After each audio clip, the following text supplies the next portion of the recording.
team ever, even better than the 2009 team.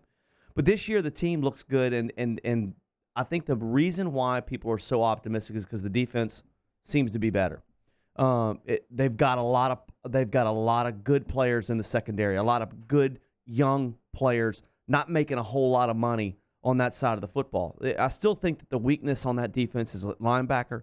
I still think that that has been something that they have just struggled with for the longest period of time, was trying to find someone that can solidify the middle of that defense.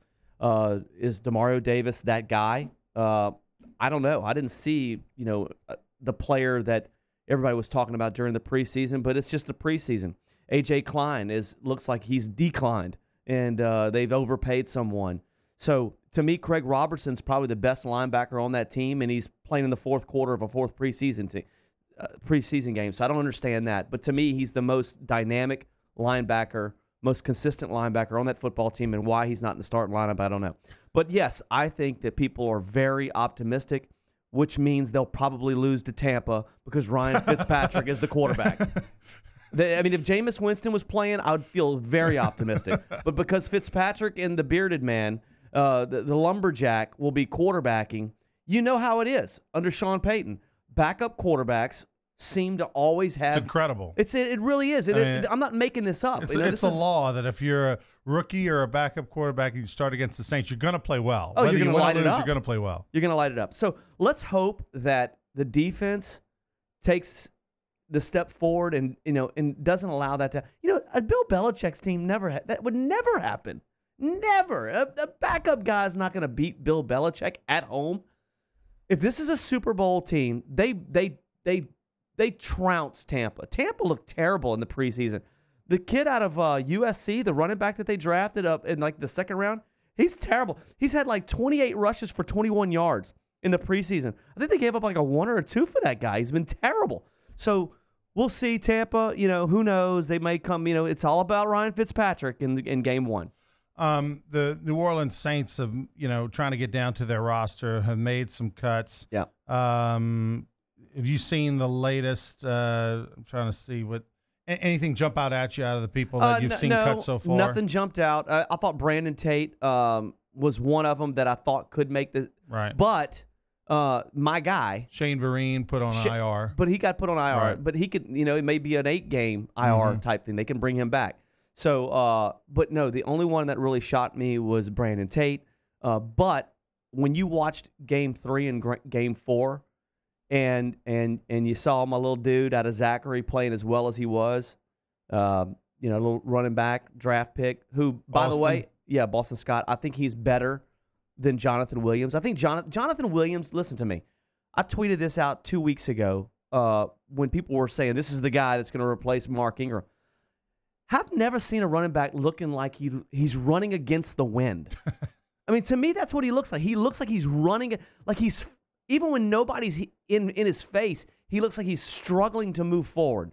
I don't think he's the answer. I don't think that he's the dude that's going to be the dude to replace Mark Ingram for the first 4 weeks. Can he get you a yard? Maybe. Can he get you a few?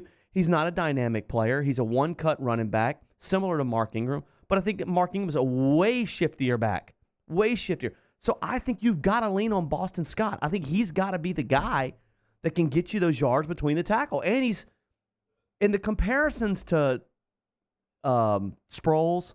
Let's just stop that. That's just nonsense. The only comparison there is between Boston Scott is their height. Is their 5'6". That's it. That is it. And they are both stocky. Right. By the way, Kakaha, the former second-round pick, he was what was that, about 3 years ago, second-round pick? He was picked 3 years ago. I think it was a third-round pick. He wasn't a second-round pick. Well, according to ESPN, it was second-round he was a second-round pick. But it's a terrible pick. Yeah. A situational pass rusher, a linebacker that's not a linebacker. And then when they changed the defensive round and Dennis Allen came in, it really moved him aside a little bit. So, to me, I think that was a wasted pick. 36-7, the Saints beat the Chargers in Week 3 on the road. They win 28-0 the other night at home. Do you take anything from those dominant wins in preseason? The only thing I take away from the preseason, let's first of all take away the Arizona game. Right, let's pretend like they game lost 2. 20-15 at let's home. Let's pretend like 2. that game never even. If you can take that game out of the equation, all right, they're 3-0. in Taysom Hill. If you just took Taysom Hill out of that game, they'd be 4-0. Right, but if you just take that game out, Right, let's pretend like that game never Right, happened. then you'd love They're 3-0. Taysom Hill. Taysom Hill has done everything right. Right. Other than Right. that game, Right. 3 out of 4 games. He is the heir apparent. Everybody would be saying that right now. He's the dude. But let's say this. I mean, he was playing a half a roster but with the let Rams. me ask you this, okay? I agree with you that Taysom Hill showed some things, right? And he's the white Michael Vick. I mean, that's the best way to describe him. I wish he wasn't 28. But the problem is, well, what does it matter? It's not about his age. It's about the fact he hadn't been hit. I mean, he went on the Mormon mission. You know, he had some injuries. He's missed a lot of games in college. He's sitting over there on the bench. Like, he's a young 28 is what I'm saying. And plus, nowadays, quarterbacks play to their 40 anyway. Not that type of quarterback. That's what I'm getting to. Okay, how can you say he's the heir apparent when in Sean Payton's system, whether it was with the Cowboys or the New Orleans Saints, there was no running back. I mean, no running quarterback. Mm-hmm. I mean, Taysom Hill's game is if he can tuck it and run. If he just has to throw it, then he's not the heir apparent. It's the combination of the two. The fact that he's big, strong, and can run, bulldoze somebody, run past somebody, whatever the case may be. That guy, though, doesn't have a long shelf life. We saw the best ever to do it. Well, the best ever to do it had a long shelf life with Steve Young, but he was also blessed with sitting on the bench for years behind Montana and the USFL thing and all that. Can't even compare BYU quarterback, by the way. Steve Can't Young. compare the passing ability but of the two. But that's my point. My point is that I think Taysom Hill is a short answer. Like, if you get to 2 years from now and Drew hangs it up after this year, next year, and now you're sitting there with Bridgewater and Taysom Hill, you may go, or maybe Bridgewater doesn't. Like, let's say this year, Bridgewater's got a 1-year deal, and I want to get your reaction to that signing in a minute. But let's say Bridgewater at the end of this year gets an offer to go be a starting quarterback somewhere else. You know, right now, next year, he can go be a starting quarterback somewhere else, and they give him a 3-year deal and a bunch of money, and he leaves. And now the Saints are stuck with Taysom Hill. And then Drew retires in another year or two, but they don't have a Bridgewater and they decide we're going to go down that Taysom Hill path. Well, he's a short answer. That style is going to get him hurt. I mean, it just is. It's fun to watch, and I love it, and I think it can win you some games, but he's not going to be a quarterback for 6, 7, 8 years in the NFL running the football. No, but running a read option. I mean, come on. It's a safety net for him. Right. I mean, he's definitely looking to throw right now. I mean, obviously they have some plans in there, some RPOs, blah blah blah, whatever you say, and some running plays for him. I think he's the perfect backup. He's a really good backup. He's and he's also a situational player where you can bring in and maybe do something. Yeah, right. I think he excites Sean Payton. I think it's something different. It's like dating that blonde, 5'5" blonde for 10 years, and then all of a sudden a cute brunette comes around that's 5'9" and speaks a foreign language. You're like, what's going on? Right. I am down with this. I think he lays in bed. It up. I think he's like, let's assume he was married, right?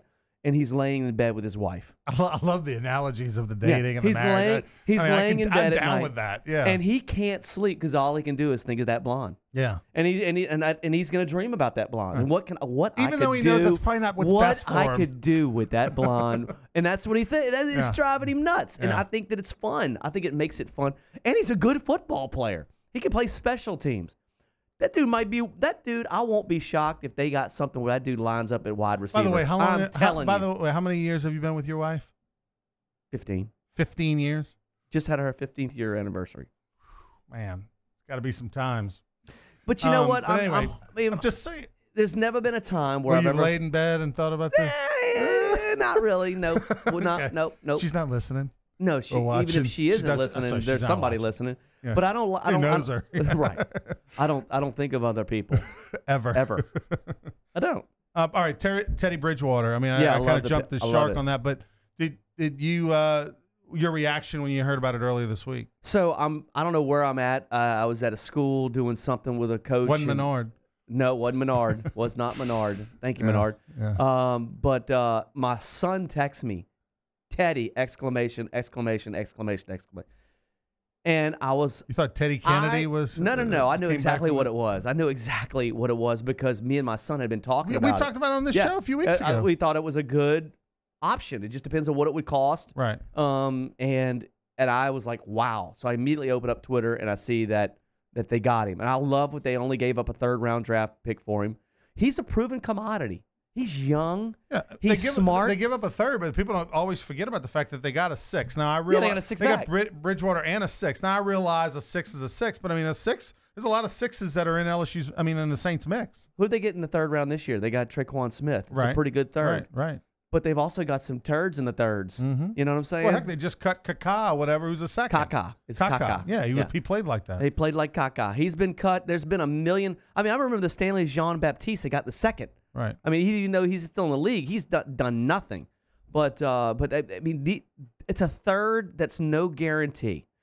Speaking of draft picks and jumping the gun, the first thing I looked at this morning is, are the Bears on the Saints schedule this year? You know why I did that? Why?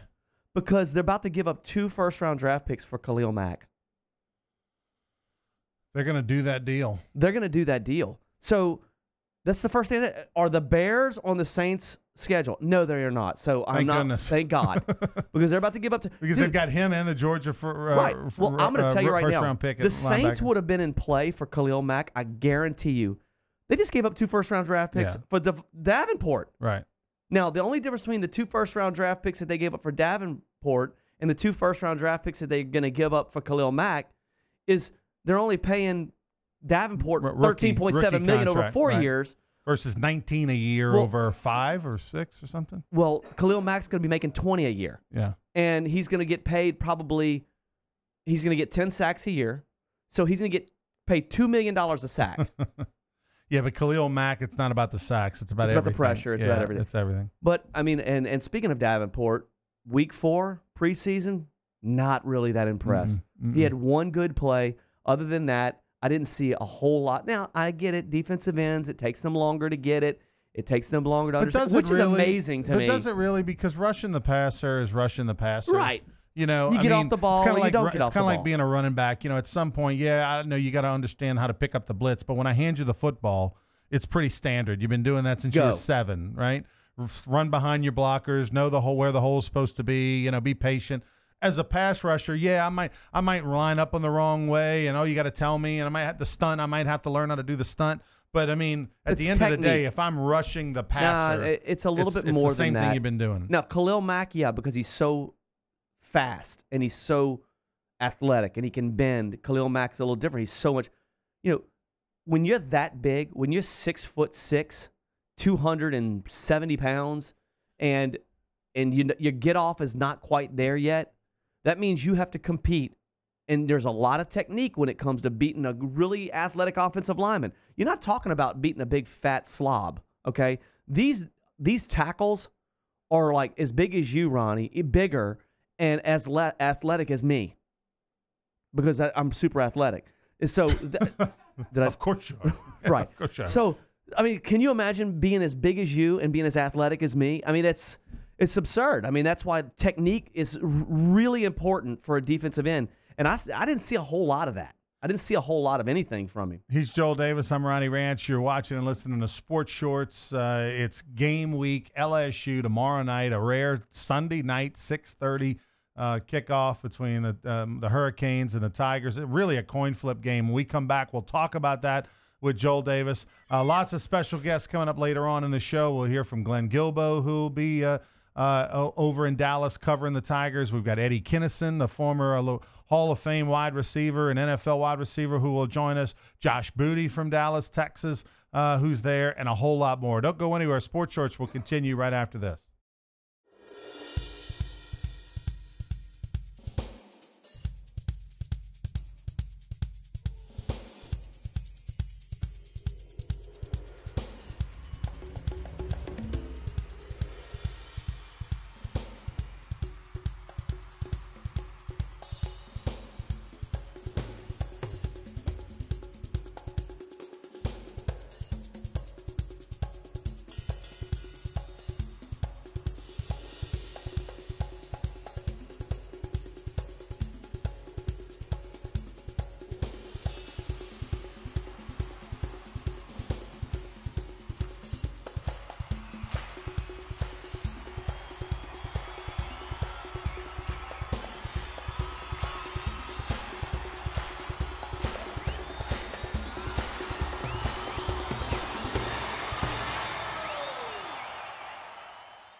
Peak Performance Physical Therapy, we treat the athlete in everyone, from the Grand Slam hitter to grandparents.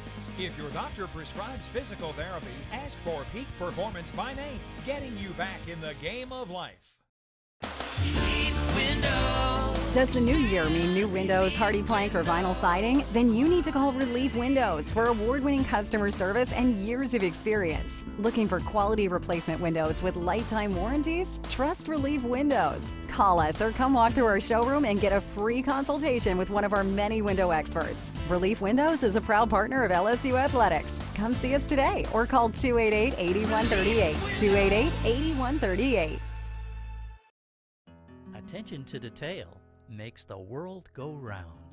At Baker Printing, our approach to the printing business is very simple. Treat it as if it were your own. That's not always an easy job, but it comes from the top down in our company. We thrive on the unique jobs. Bottom line, we take care of our customers' projects as if they were our very own. At Baker Printing, attention to detail makes our world go round. Introducing the Mercedes-Benz family of vans, including the full-size Sprinter and the mid-size Metris.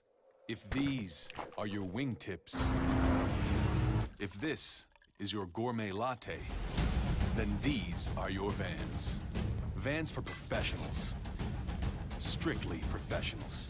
Best commercial van residual value according to ALG, and starting at just $25,995. Mercedes-Benz. Vans. Born to At Peak Performance Physical Therapy, we treat the athlete in everyone, from the blue chip athlete to blue collar worker.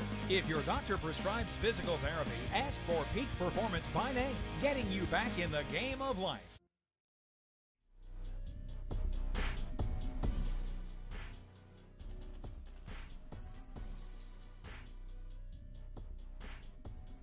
Welcome back, everybody, to Sports Shorts. Ronnie Rance, Joel Davis. Sports Shorts excited. Football season is finally upon us. LSU football is finally upon us. And as the game has gotten closer and closer, it seems as if the confidence level in LSU has gone up. Yeah. You know, I mean, if we'd have had this conversation back in April, prior to Joe Burrow coming to LSU, and Christian Fulton getting cleared to play, and you getting a chance to see the newcomers and, you know, watch practice and see the scrimmages and those kind of things, and you find out, you know, if they're healthy or not and all that. I think people thought that this game would be harder. The line is 2 to 3 to 4, depending on where you're getting it. It's a home game for LSU. There'll be 75% LSU fans in that stands, but I feel like it's more of a coin flip game. Even though Miami technically on paper is the favorite, I think it's a coin flip game. I think both teams have outstanding defensive fronts, and it's going to be low scoring. But yet, I'm going to go with the Saints theory that it won't be. It'll be high scoring, and both teams will run up and down the field, because that's not at all how anyone is predicting it to be. Man, I'm more excited about this game because of the unknown parts. Oh, so many. So many unknown parts. Like, how well is Terrence Marshall going to play? How well is Christian Fulton going to play? Will we finally see a pass rush from Chasson that we've been kind of waiting for him to be that dude? How are the linebackers going to play? I'm not worried necessarily about the secondary. I'm not necessarily worried about the defense. I'm worried about them putting pressure on the quarterback. That's one. Getting a couple turnovers. And then can Joe Burrow take advantage through the air with the football?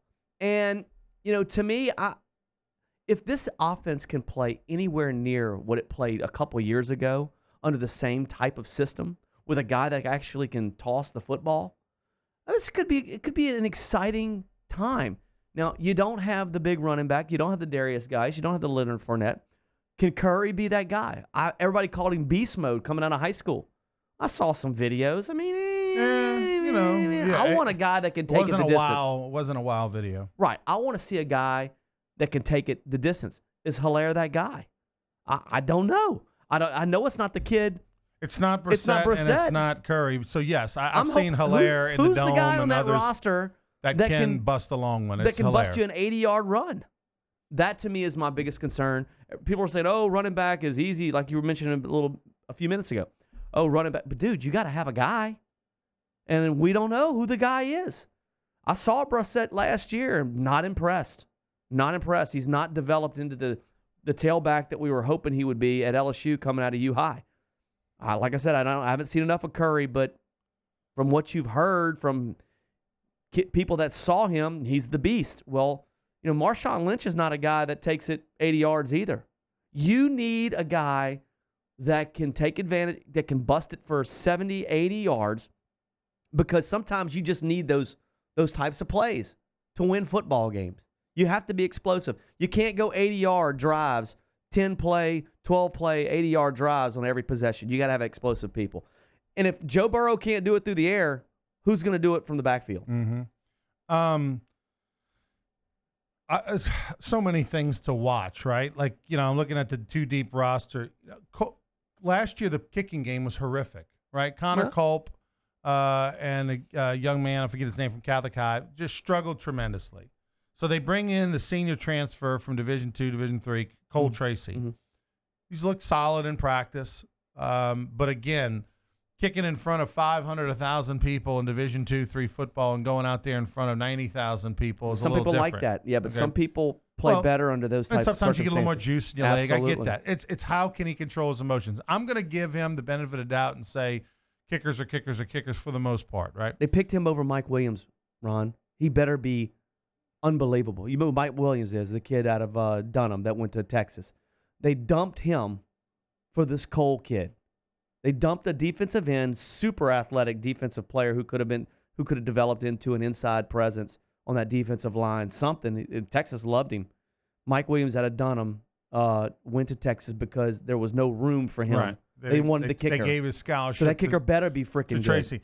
Well, if the season goes how most people expect it to go, then Cole Tracy's going to play a big role because it's expected to be a team loaded with defense and struggle on offense, which means the games are going to be low scoring, and the kicking game is going to be invaluable. It's not just about making extra points; it's about maybe kicking 3 or 4 field goals in a game to win it. So that's something that really no one's talking about. Miami had a veteran kicker that's gone. They've got a newcomer. I think a freshman's kicking for them. So that's going to be an interesting storyline to see how those two guys do. Now, it's in a dome. It's turf. They should make most of them, but who knows if the spotlight's going to get too big. Punting game, Zach Von Rosenberg, the 28-year-old sophomore, is sitting there. Josh Groden, I think Zach's going to be the starter. Groden the backup. Got experience punting there. And, of course, with Zach Von Rosenberg, people don't ever talk about it, but, hey, a fake is a real option, right? I mean, this guy played as a pitcher in professional baseball. So I imagine he can throw a football. Yeah. So I'd love to see them, save that bullet for the Alabama game or something like that. That was the one thing that you always got out of Les Miles. There was always something up his sleeve. And, we haven't really seen that from Ed Ogeron yet. And I'm going to tell you something, Ronnie. Ed Ogeron, he better win this game. He better win this Miami game because this schedule if you lose is so this brutal. game, you're going to lose to Auburn on the road more than likely. How do you respond? I mean, everybody knows the pressure's there. So, look, I'm going to go ahead and go on record now. If LSU beats Miami, Ed Ogeron will be there at the end of the year because they'll win some games. If he loses to Miami, he's getting fired. He's getting fired at some point during this year or after the year's over because they're not going to be able to respond. You lose to Miami, you're not beating Alabama. You're not going to beat Auburn. You're definitely not beating Georgia. That's 4 losses right there. And then you're probably going to lose to Ole Miss. You're probably going to lose to Mississippi State. Mississippi State's good, dude. Obviously the games that LSU's expected to lose are Auburn, Georgia, and Alabama. Okay, so that puts them 9-3 if they win all the rest. I mean, you're talking about those 3 teams that are ranked in the top 10 of the country. I just want to say, but Miami too. But if you lose to Miami, then you're 8-4, and then you're thinking because they're able to lose to Miami, they're going to lay a mulligan somewhere else along the line. Absolutely. And if I had to pick where that mulligan would be, I would say Texas A&M on the road, last game of the year. Could be. I'm Ole Miss with all the turmoil in Mississippi State. I feel like that loss would be, if you're going to pick a 5th loss that makes sense, on the road. I don't think Arkansas is at a point yet of strength, although who knows, if it's ice cold rain, it's November 13th or something like that's when they play up there. Right. If all of a sudden you got blizzard-ish conditions and you get the field's icy and all that, then that's a game changer. But if I had to just pick, I would say A&M on the Prediction, Ronnie. It's A&M, let's go ahead and go give us the prediction. I've been it's staying 8 before and the 4. se- 8 I and mean, 4. 8 and 4 has been where I'm at. The game that we didn't mention is Florida in the Swamp. And last year LSU won by virtue of a missed extra point from an All-American kicker, or they lose that game. I expect Mullen to go in there. I expect Felix to play better. I mean, I that's a tough one. So my 3 would be Auburn, Georgia, and Alabama, and then a 4th somewhere along the line. I'm not going to be good enough to tell you where that 4th is, but and then this one I'll give my prediction at the end of the show with some other guests. But what do you? So 8 and 4 in the season. I'm What do going you to tell think? you 7 and 5. And you got them losing to Miami. I didn't know. I said they're going to go 7 and 5, but I don't know this Miami game because I don't know what team we're going to get. I really don't. But how do you have them going 7 and 5 and beating Miami? That doesn't make any sense. Because I don't think Miami's as good as everybody's saying they are. I get that, but they're a top 25 ranked team. They might be. They may not I think be top LSU 8. could be top 25 if they play well, if they're coached well. Are they? They're We don't currently know if ranked they- top 25. You don't even know if they have a running back. No, but I mean, the point is that wait, how do you have them beating Miami and then losing 5 conference games? Yeah, I do. Because they're not going to beat Alabama. So I'm going to tell you right. Do you want to hear it? Who are the 2 teams that they lose to that are worse than Miami? Because we know I'm Auburn, thinking Georgia, Mississippi and Alabama are State is better a than potential Miami. loss. I'm thinking Mississippi State's a potential loss. All right, let me just tell you my losses. Yeah, give me your losses. Auburn, Georgia, Alabama. Okay, great. All Everyone 3 in the world that's has 3. that. Gotcha. Okay, well, that's 3. Okay. Here's my other 2. Mississippi State, I think they're going to lose. And I like that Texas A&M potentially loss. I think that's 5 losses. No, you can't say I think. You just predicted they'd go 7 and 5. You didn't go, well, I think. Well, it's either going to be 7 and 5. it's either going to be Texas A&M loss or Ole Miss. Okay, so there's 1 and 1 and 1. So you got them. It could be 6. You got them 7 and 5. It could be Ronnie, losing. It could be 6 and 6. Losing to Mississippi State in A&M or Ole Miss. That's your prediction. Yeah, I'm putting that in my phone. You just wrote that on the newspaper that you throw it away. Transfer it to my phone. 7 and 5, but beating Miami. That is the most bizarre crap I've Why ever is heard that in so? my life. I mean, are you kidding me? Because Miami Is is this better space- than Mississippi State, Ole Miss, and probably A&M. I think that Mississippi State is it's. Dude, I'm telling Listen, you, I get it. quarterback's Last year, good. LSU went up there and Quarterback's got good. lambasted up there. I Quarterback get is it. good, man. But Quarterback they come is good. here. The coach is gone. I don't care.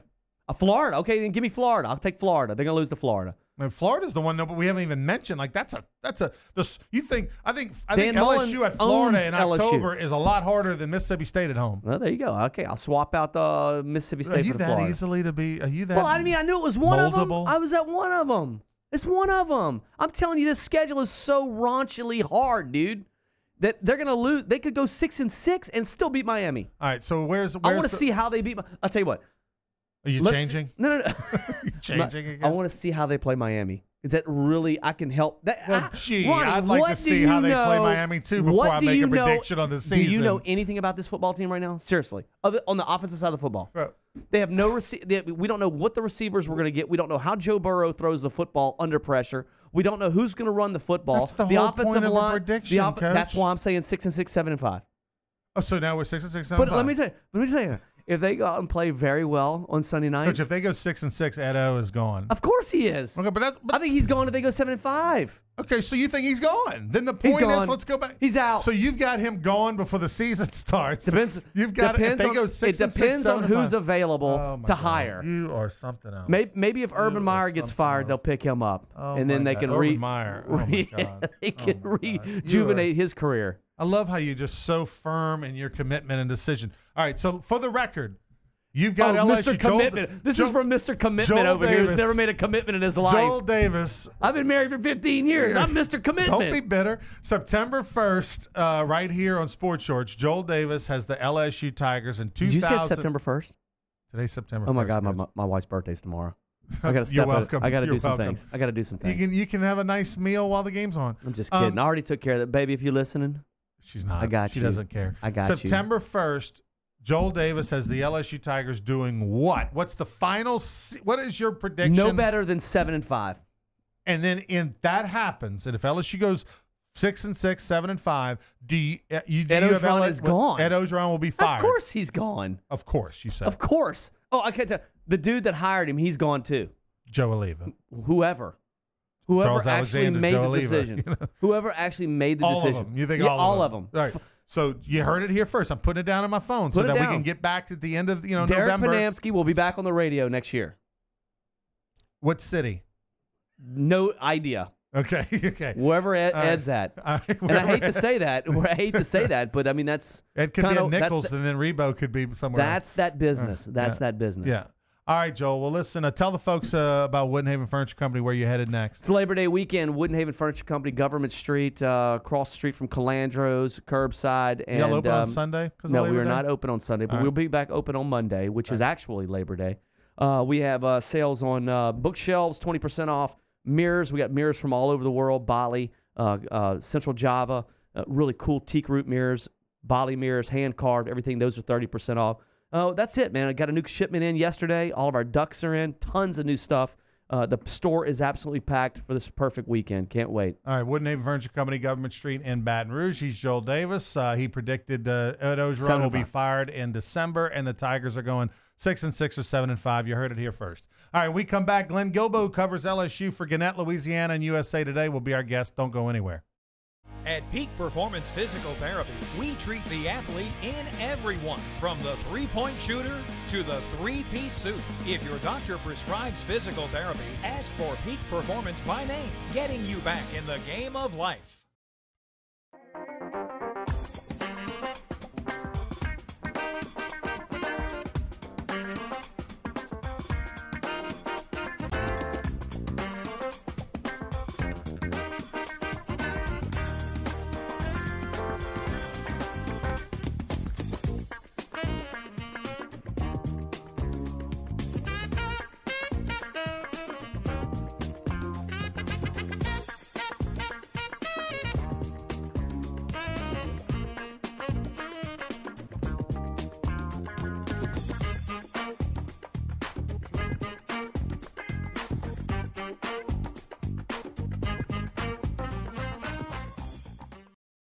Attention to detail makes the world go round. At Baker Printing, our approach to the printing business is very simple. Treat it as if it were your own. That's not always an easy job, but it comes from the top down in our company. We thrive on the unique jobs. Bottom line, we take care of our customers' projects as if they were our very own. At Baker Printing, attention to detail makes our world go round. Introducing the Mercedes-Benz family of vans, including the full-size Sprinter and the mid-size Metris. If these are your wingtips, if this is your gourmet latte, then these are your vans. Vans for professionals. Strictly professionals. Best commercial van residual value according to ALG, and starting at just $25,995. Mercedes-Benz. Vans. Born to Relief Window. Experience Relief Window. When my wife and I started Relief Windows, what we were trying to do, what our goal was to give a quality job to a homeowner. Everybody's scared of contractors. We wanted to change the mold of what that is. Not showing up on time, not answering the phone, somebody running with your money. The reason why you should pick Relief Windows to do your renovation of your home, windows, doors, hardy plank, or siding, is because of the experience, quality service of our company. Service is everything we have. It's the foundation of our company. We're going to show up on time. We're going to do the job right. Over 60% of our customers is customer referral. We're a local company here in Baton Rouge, built in Baton Rouge, staying in Baton Rouge. Okay. The job's not done until you're happy and we're happy. It's built the old-fashioned way, with a handshake.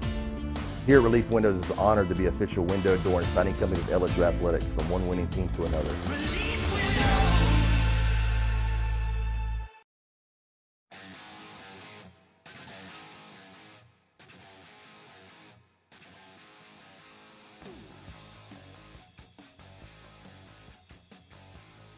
All right, everybody, welcome back to Sports Shorts. LSU this week, Saints next week. This is the great time of the year. I know many of you are headed to the beach. It's a great music festival over in Panama City, Florida. Many of you are on the road to Dallas. So whether you flew out this morning, went last night, driving right now, that's what our next guest is doing. Glenn Gilbo, of course, who covers LSU. You can find him on his Twitter at LSU Beat Tweet, works for the Gannett, Louisiana, USA Today. Glenn, how are you, sir? Good, Ronnie. Good morning. So headed to Dallas this morning. Let me ask you this, Glenn. I know you got to get excited like everybody else does about the start of football season. What are you most looking forward to seeing tomorrow from LSU? Well, Joe Burrow. We haven't even got to interview him yet. Never seen him play live, obviously, and just heard a lot of good things about him. I mean, he looks like a quarterback. He can run a little bit.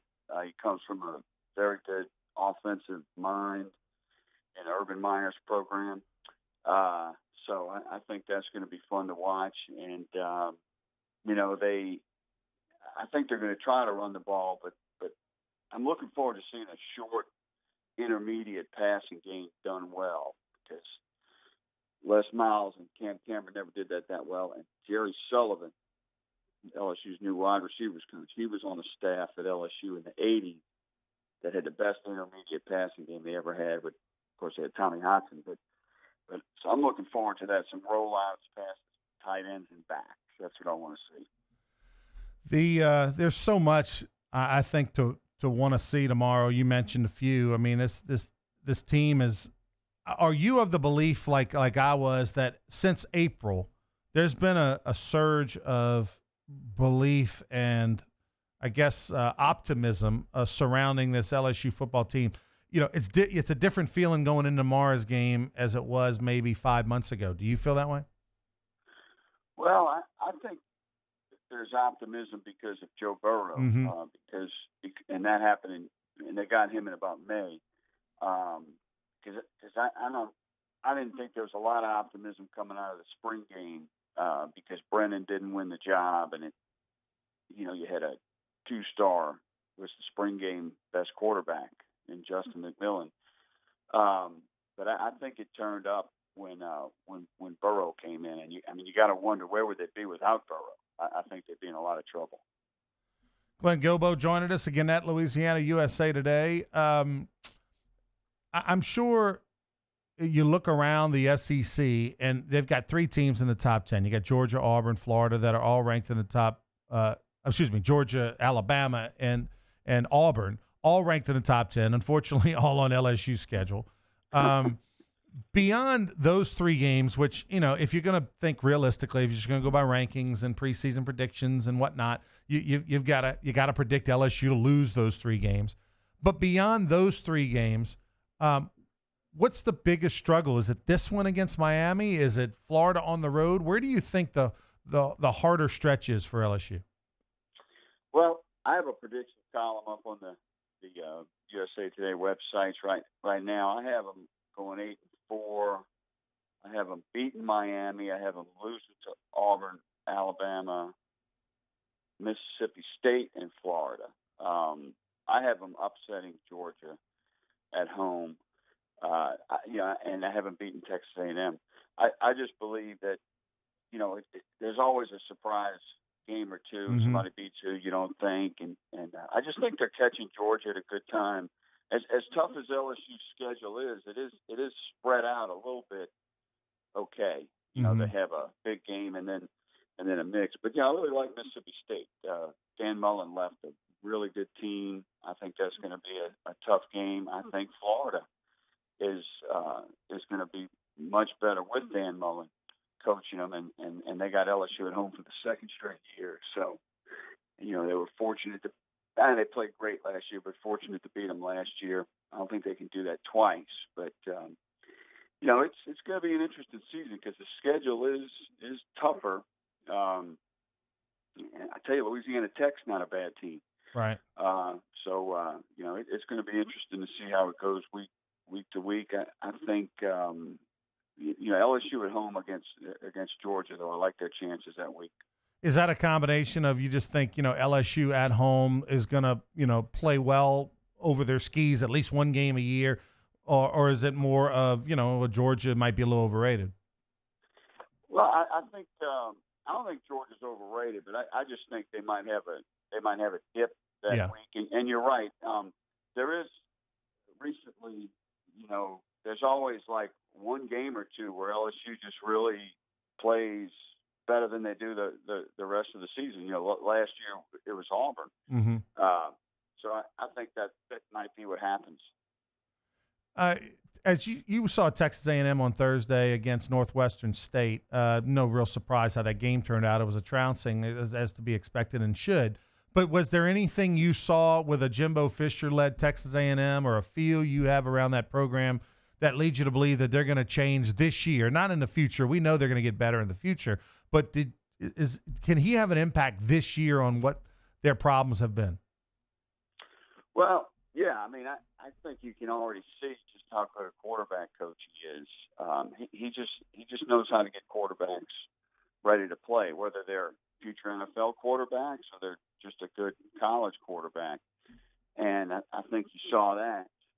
Now, you know, I don't like the defense.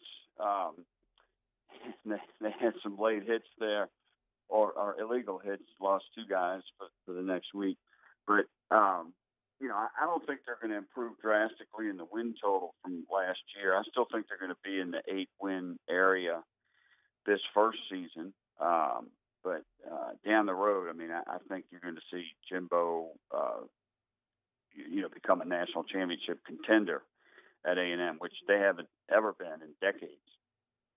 The LSU earlier, Joel Davis on this show, he said he thought LSU would be 6-6, 7-5 this year, and he like you loved Mississippi State, thought that was going to be one of their losses, and for sure. And if you watch that game last year up in Starkville, I don't know how you couldn't really consider that, because I mean the Mississippi State absolutely hammered LSU and from the time they got off the bus, but. If they finish 6-6, if they finish 6-6, 7-5, and it's only year 2, do you think the swarm, the storm, or do you think this is a layup year where they know, the fans, the administration, that unless the bottom falls out, and the bottom being a losing season, that they know that, hey, look, no matter the record, it's all about next year? Is this the same Joel guy who said the 2017 baseball team was done? Like in about March and April. Same guy. And then I guess just missed the Omaha deal that year. Exactly. Same guy who's never paid off a bet to me ever. Yes, that guy. Well, you know, the 6-6 prediction by ESPN that came out pre-Joe Burrow. Yeah, it did. And I was kind of leaning that way, but I think I agree with Michael Scarborough. I think Burrow gave him a win or two, so I have him in that 8-win zone because of that. But to answer your question, I think Orgeron, you know, depending how it is, I think he could survive a 6-6 season, because they just went through a coaching change. He's still got an $8 million buyout. They're still paying Les's buyout. They're still paying Matt Canada's buyout. And, you know, he does have a promising recruiting class coming in. Right. And this is a young team. I mean, you're going to be returning a lot of, on paper, you're going to be returning a pretty good team for 19. So I think he can survive a 6-win season. Now, if they start getting around that 5-4 area and they're looking bad, then, you know, suddenly they're going to find the money. Well, I agree with you. I think that anything above 500, he's fine. They won't be happy, and if you go 6-6, 7-5, you're going to be on the hot seat next year. But I agree with you. I think most people understand that this season they have limitations. This isn't a national championship season. This isn't an SEC West championship season. This is about respectability, showing improvement, all that kind of thing. One of the things, Glenn, that I'm most interested in seeing, and a guy that I know you've known a long time and covered, and is Steve Ensminger. You know, 2 years ago with a small sample size, he did great things with Danny Etling and that LSU offense when Orgeron took over as an interim. Can he bring the magic back to what he did there, where he turned Danny Etling into really for the stretch of games that he was the offensive coordinator was the highest, you know, yardage offense in the league? You know, people don't want to admit Danny Etling had a really good season last year, and he's still in the NFL. He's still with the Patriots, and I don't think he's going to get cut today.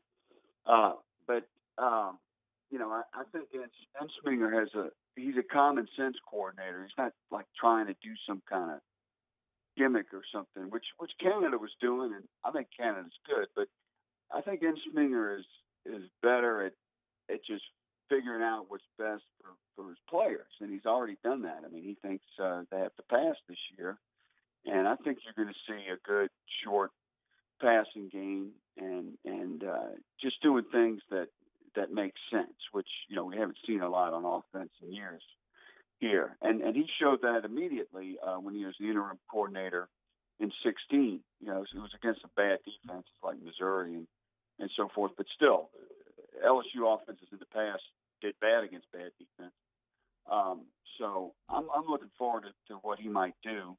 And he's a little limited with talent at running back and on the line. The line looks kind of green, and the receivers are talented, but none of them have played much at all. The only veteran is the transfer, Jonathan Giles, and he's used to finesse zone coverage, not man-to-man in the SEC. So he's got his work cut out for him, but, got a good tight end in Foster Moreau, and hopefully those backs can catch the ball. So I think Ensminger, I think that was a good move by Coach O. I don't know what other options he had, but I think that one's going to work out eventually. All right, so give me a prediction for tomorrow. How do you think, in your mind, the game will play out? All right, well, what's Joel's prediction first? Can you tell me? He's got him beating Miami, but going 6-6 and 7-5. I can't figure out how, but that's how. That just makes zero sense. Let me ask you. I just think. Worry about those numbers later. Yeah, exactly. We'll just get 6 losses somewhere else. I have a winning 17-14. I think Aranda is going to keep them in the game, and I think that's what they need to do early this season for the offense to come around. But I think Aranda's been studying Miami all year, and I think he's going to be able to hold them down so LSU can win a low-scoring game.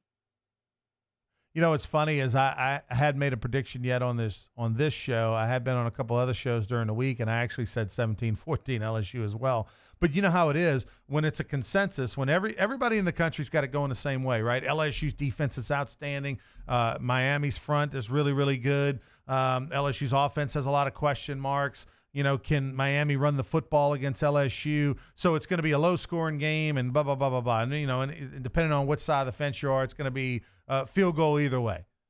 And, of course, it won't be. It's going to be 31-28. Somebody, they're going to run up and down the field. That's how it's going to go, Glenn, because whenever everyone believes it's going to go a certain way, it never goes that way.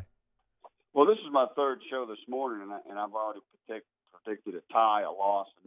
And so you're flip-flopping. There you go. All in different states, so I'm going to get it, man. I'm going to get it somewhere. There you go. All right, 17-14. Glenn Gobo's got the Tigers winning against Miami tomorrow night, and then for the season, 8-4. Is that right? Yes, sir. 8-4. Okay, I'm gonna put you down. I think you and I are speaking the same language. I've got them 8-4. I've got that fourth loss. I haven't called where that fourth loss is going to come from. I got Auburn, Georgia, Alabama, the usual suspects, but then that fourth loss at Florida worries me. At Texas A&M at the end of the year, just because I think A&M is going to get better and better as the season goes on under Jimbo. Safe travels, Glenn. We'll see you up there in Dallas and talk to you soon. Thanks for the time. Thank you, Ronnie. Appreciate it. Have a good one. All right, there's Glenn Gobo. You can follow him on Twitter at LSU Beat Tweet. He works for Gannett, Louisiana, USA Today. Been covering LSU for a very, very long time. Heck, he was covering me when I was in high school in the late 80s up at Menard High in Alexandria, Louisiana. Known Glenn a very, very long time. Good guy. All right, we'll take a timeout. When we come back, Brian Holland, the sports director of WVLA, is on the road. He's headed up to Dallas as we speak. We will talk to him. That's coming up next.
Peak Performance Physical Therapy, we treat the athlete in everyone, from the Grand Slam hitter to grandparents.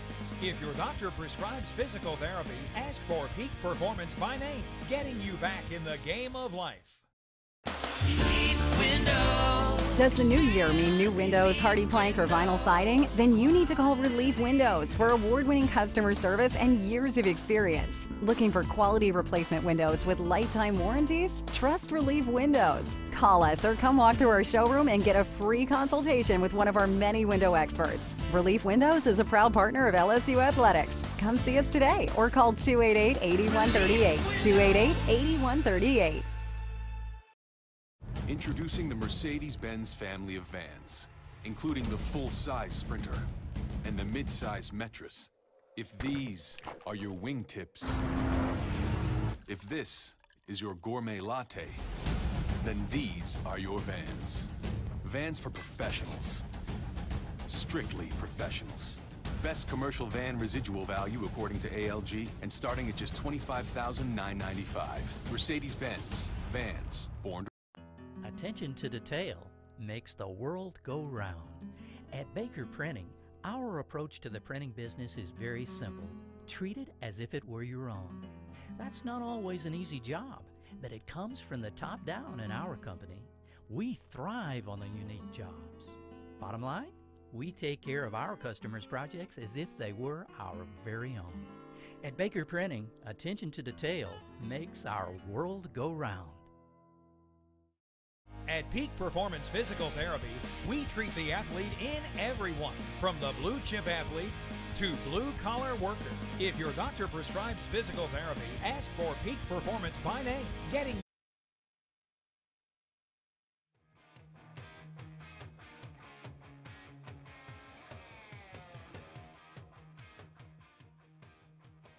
And welcome back, everyone. The Sports Shorts Game Day Weekend edition is Saints and LSU. Saints next week, LSU this week. Of course, we had a lot of, Tulane took it on the chin in a close one in overtime on Thursday. Northwestern State got thumped by Texas A&M. We saw Southeastern look like they had it late. The Warhawks of ULM, Mickey Parrington's old school, Chuck Finley, Terry Matthews, all those greats played there back in the 80s. They come from behind. Doug Peterson, right, coach of the Eagles, ULM Warhawk. They come from behind to beat Southeastern late. So all kinds of action already underway. Of course, today, Southern will be in action tomorrow, LSU. Right now, we're joined by Brian Holland of WVLA, Sports Director. How are you, sir? Doing all right. On the road. How are you, Ronnie? Yeah, traveling up like lots of thousands of LSU fans that some left yesterday, some are flying or driving today. You're headed up to Dallas. You get a little playtime this afternoon. Are you working today, or do you get the chance to go explore the city? What's going to Cowboys? What are we doing tonight? Yeah, I like how you frame that. Lots of playtime. I just show up for the games, and then I just, then they put me on TV, then I just talk. And that's how it works in local That's TV, it. right? That's it. No, we're going to go up. We're going to find plenty of tailgaters. We're seeing plenty of purple and gold already on the road here. Not quite to the Texas State line just yet, though. We're still making our way to the Lone Star State, but we're going to get there and, of course, track down some Tiger fans and talk about this game. Still plenty of stuff that we haven't talked about on I've got two channels that talk on TV. You got Fox 44 and local NBC 33, and we still haven't covered it all. So we're going to get you ready. Actually, tonight we will be live up there at AT&T Stadium. Nice. That'll be awesome. AT&T Stadium, by the way, I mean, one of the better facilities in the country. It's incredible. It's hard to, when you go to that stadium as a fan, to not just find yourself watching the screen the entire time. It's 80 yards long. It's HD. It's one of those things where you have to literally say, man, I paid $200 for these seats. Let me at least look at the field. AT&T Stadium. I like when you say that because then fans, maybe not in the Dallas-Fort Worth area or haven't been, they go, wait, you just said, no, Jerry World. Then they know exactly what you're talking about. No, I covered a high school football game there. I was in Abilene, Texas. I was still in college, and I covered a high school football game, a little West Texas, a little Friday Night Lights. It was the first round. I believe they're playing, I want to say Lamar. They're in the Dallas-Fort Worth area. And so they had the first round there in Jerry World, and we're standing on the sidelines and looking straight up Isn't that crazy? at the replays because it's that massive. Talking with Brian Holland, the sports director over at WVLA, and of course does a lot of great work with WGMB as well. What do you? I guess what? There's so many storylines to the start of this LSU football season. I mean, there's a million ways you can go with it. And let me take Joe Burrow out of the equation because that I think everyone just wants to see Joe Burrow. He hasn't been available to the media. You've only seen a little sample size video of him throwing some slant routes in practice at the beginning before they kick you out. So he's kind of the unknown guy. But beyond Joe Burrow, what are the thing that you're looking forward to seeing the most from this LSU team in game one? Well, I marvel at the defense, and I was trying to explain it to a non-LSU fan the other day. And I was, hey, what is this team like? Give me a picture of what LSU is going to be like. And I said, look, I've seen a lot of amazing defense at LSU in the purple and gold. And this might be one of the best of all time. And that's weird to say because, there's different eras. It's hard to compare stats from 30 years ago to today. But basically, I guess in kind of the modern era, you're going to see probably maybe the most talented defense ever in an LSU uniform, and so that's amazing. That's going to be a lot of fun, I think, to watch as well. But I think on the offense, you talk about your Burrow, but really it's finding someone at wide receiver and it's finding someone at running back. They think they know, but you don't know until you tee it up and the lights come on, and of course, the game actually kind of kicks off because that's when they say big time performers come or big time players show up in big time games. So we got to find a big time player who's going to make some of those big plays in a big game here on Sunday night. You covered Coach O last year. You covered him this year. Have you noticed anything different from him, whether it be intensity, does he seem more confident? Does he seem more relaxed? What's fall camp like been this year versus last year? Oh, absolutely. I'm sure you've probably covered this as well, but you could tell just in the sound bites when you go, you bring them back, of course, to the office and you start chopping them up and looking for real content. What is he actually trying to say here? It was almost like he tensed up, and I'm referring to last year. It's almost like he tensed up, and there was a lot of stress and maybe a lot of nerves, and that could come, of course, with your first full season, and you close off camp, and the offensive coordinator, and of course, we can't forget there were some personal issues at home. Obviously, Kelly going through some health issues. Hopefully, those are all kind of now behind him. Because I think you can tell just when he talks, he just sounds so much more relaxed. To be honest with you, for someone who covers the team week in and week out, it makes my job easier because now I'm getting better content. I'm getting a much more relaxed Coach O. I'm getting, I think, more of what he actually means to say. And so the message is getting through, and I feel like I said, it's a little bit easier all the way around. And I've actually noticed that from other reporters as well. They've said the exact same things. And obviously he opened up camp again. So I feel like he is, it seems like he's much more like himself. I'll put it like that. Talking to Brian Holland of WVLA, sports director on the road as we speak, headed to Big D, headed to Dallas for the big game tomorrow. University of Miami, I don't know what you know or don't know about their program, this year, but this is a matchup. I mean, it doesn't matter really what the sport is. I mean, but if you go particularly baseball or you go particularly football, I mean, you're talking about two legendary names in the sport. They don't get to play against each other very often. The last time it went LSU's way, but about 20 years ago, or 30 years ago, rather, 1988, it didn't go LSU's way as they came in and waxed the Tigers in Tiger Stadium. But this is what these opening game matchups are all about. I love the neutral site games where you get a little juice, don't you? Oh yeah, and I remember back LSU playing TCU. I tell people this all the time. I think people inside the stadium forget this. They had these hype videos during the game that they would play. It was like third quarter. Make sure the fans are still in it, just in case it's a blowout type videos. You know, little promos. One for TCU, one for the Tigers. They play the one for TCU. They go on a run. They take the lead. It's feeling kind of iffy inside the building. They played the LSU one. LSU comes storming back. Now, I mean, look, I'm not saying that's why LSU won, obviously, right? But you talk about like March Madness in Sweet 16. They say these stadiums, there's just so much more electricity that the student athletes feel it. You see huge momentum shifts. And by the way, I think you know this, and I think you're trying to hint at this just a second ago. I know plenty about Miami because my now wife, I just got married a few months ago. She is a University of Miami alum. Wow. So guess what I did all last season? I watched Malik Rozier try to pass it. He was pretty good the first 10 games. Not the last. Not so much, not so much the last 3.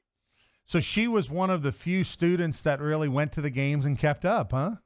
She was one of the 12 that were inside the stadium usually. Of course, she lives here in Baton Rouge with me now, but I was telling someone else the story.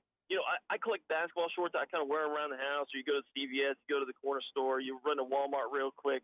You just got basketball shorts on. She bought me a pair of Miami shorts, and usually that doesn't mean much around Baton Rouge. I started to walk out of the house to go to the corner store the other day, and she kind of gave me this look like, "Are you really going to try this?" I looked at her, like, I've got Miami shorts. I can't do that this week. Well, she saved you. That was good because if it take one social media post of Brian Holland wearing exactly. Miami shorts, and you'd have lost some viewers. It's funny because people don't realize that University of Miami's football stadium is about 40-minute drive from the campus. Especially with traffic, who knows what it is at times. But it's a 30, 40-minute drive. It's the pro stadium where the University of Miami, where the Dolphins play. So there's no collegiate feel whatsoever. I mean, it's more of a pro football feel. And as good as their program has been over the years, it's really always been the case. Right, and it's around nothing. It's like one of those suburbs that's kind of off by itself is what it feels like. Mm-hmm. I got to know athletic director Kirby Hokut when I was at Texas Tech.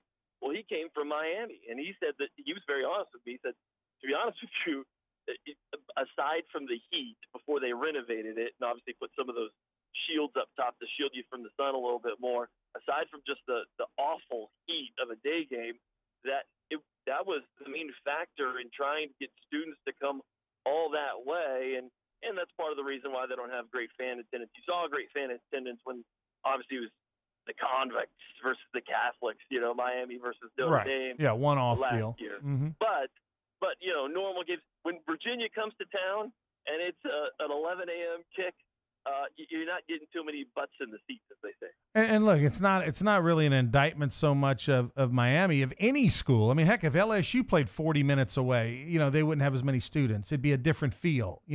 Any college campus in the country, if you want the experience of being on the campus, and if you're a student, you want to be able to walk to the games, whether it's your dorm or an apartment nearby, all that kind of thing. So it's very it's interesting that they've been able to be as good as they've been able to be for as many years.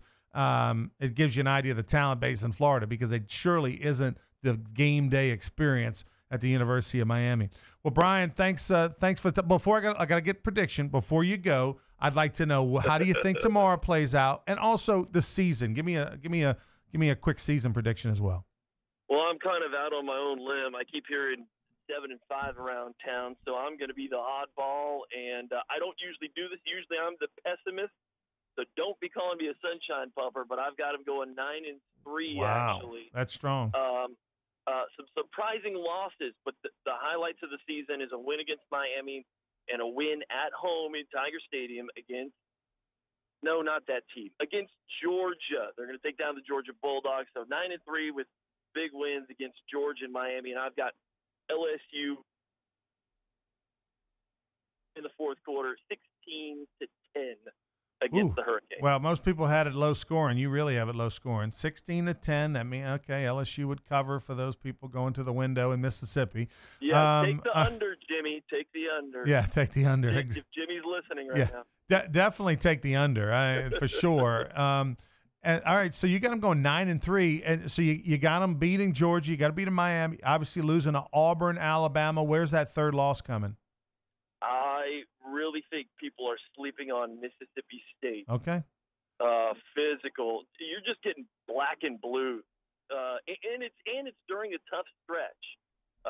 So you play Florida, you play Georgia in the stretch, and then you also have Mississippi State all kind of like all in one little stretch. That's really tough. You talk about the Southeastern Conference, but that's why you have the second toughest schedule in the country coming into 2018 slate. So that's going to be tough. I think Mississippi State's going to catch them between Georgia and Alabama. Well, you said people are sleeping on the Bulldogs. You're the third person on this show today to predict LSU losing to Mississippi State. Joel Davis earlier, Glenn Gilbo last segment as well. So, I mean, like a lot of people are loving on the Bulldogs and think they've got a lot left in the tank from a year ago. They dominated the Tigers in Stark Vegas last season, and even with Dan Mullen leaving, there's a lot of people that obviously still believe that matchup does not favor LSU. So we shall see. But the overall, hey, if they beat Miami and go 9-3, there'll be a lot of people happy in Baton Rouge. Thank you. I don't usually give Glenn Gilbo compliments, but I guess great minds do think alike. There you go. Brian Holland of WVLA, thanks so much. Safe travels. Thanks so much. All right, there you go. He's literally on the road as we speak, headed up 49, headed over to 20, and we'll be covering Dallas. Check out WVLA, WGMB tonight. They've got live coverage from AT&T Stadium. All right, we'll take a timeout. When we come back, we will visit with Josh Booty, the former All-SEC quarterback who played for Jerry DiNardo and Nick Saban, will join us. That's coming up next. Don't go anywhere. At Peak Performance Physical Therapy, we treat the athlete in everyone, from the three-point shooter to the three-piece suit. If your doctor prescribes physical therapy, ask for Peak Performance by name, getting you back in the game of life.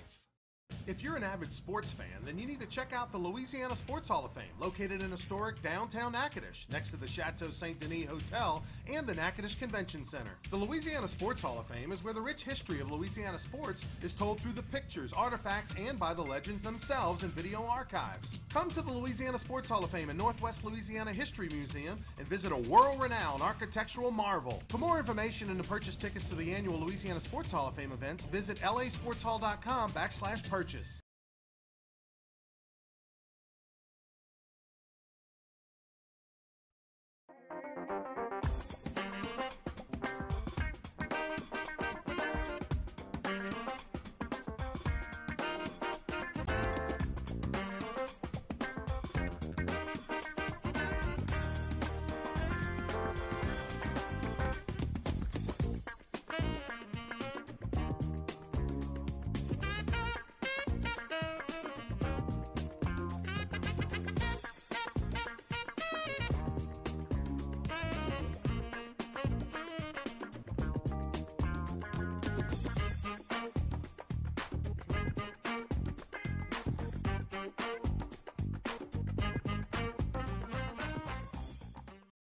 Attention to detail makes the world go round.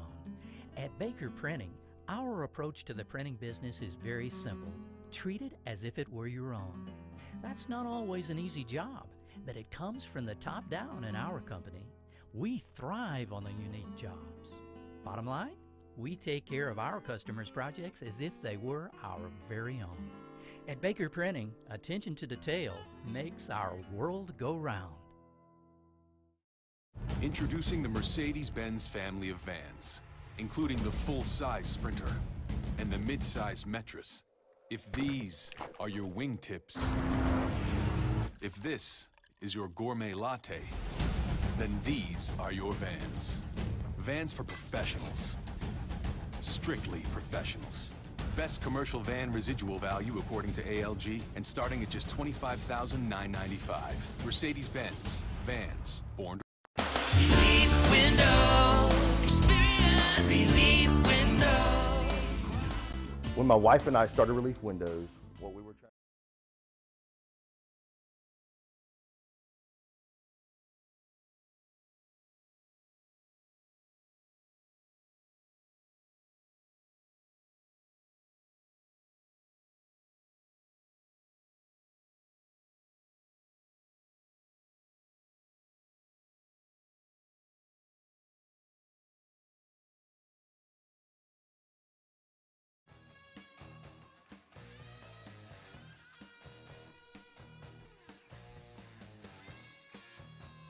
Welcome back, everyone, to Sports Shorts presented by LeBears Casino in Baton Rouge. For all the goings-on, download the LeBears Baton Rouge app on your smartphone or tablet, and you can make reservations for rooms. You can find out all the concerts that are going on as well. So check it out. Download the LeBears Baton Rouge app today. All right, game week, LSU tomorrow night, taking on Miami. I know there's a lot of folks having parties, folks headed to the beach, folks on the road as we speak, going to Dallas for the big game. One of the guys that's already in the state of Texas went to go watch a little high school football, I'm assuming, in San Antonio last night. He'll be hosting a party in Dallas tonight. Former LSU All-SEC quarterback Josh Booty. What's going on, JB?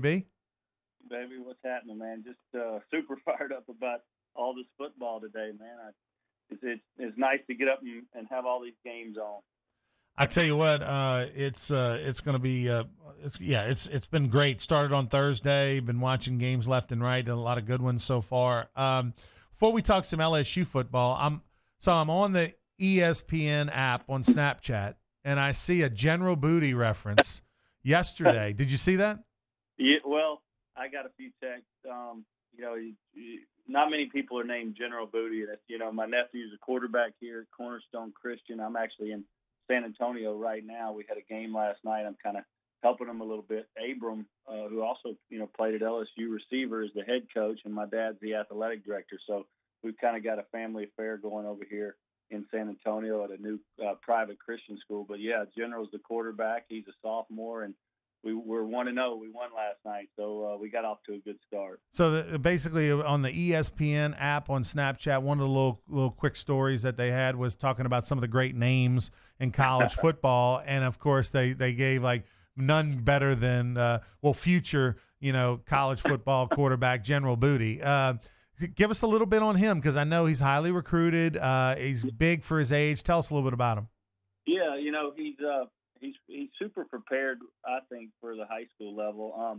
We were all living out in Southern California, and my dad got a call from a guy named Pastor John Hagee, who has a mega church in San Antonio, and they built a really, really, really nice school and sports facility, and he needed someone to come and run his sports program. And he called my dad, who had retired from being at Evangel and Calvary all those years in Louisiana, Calvary Baptist up in Shreveport, and actually Saban is the one that he was buddies with John Hagee, the founder of the church, and he asked him, who he asked Coach Saban who he'd think would be good for the job, and Saban said, "You need to call Johnny Booty. He's a Christian man." So, and been successful. So Saban, helped my dad kind of get here. My dad ended up falling in love with the place when he came to see it, and then hired Abram immediately to be the head coach, and then knew, of course, General would be the quarterback. So, yeah, he's going to be highly recruited because of his size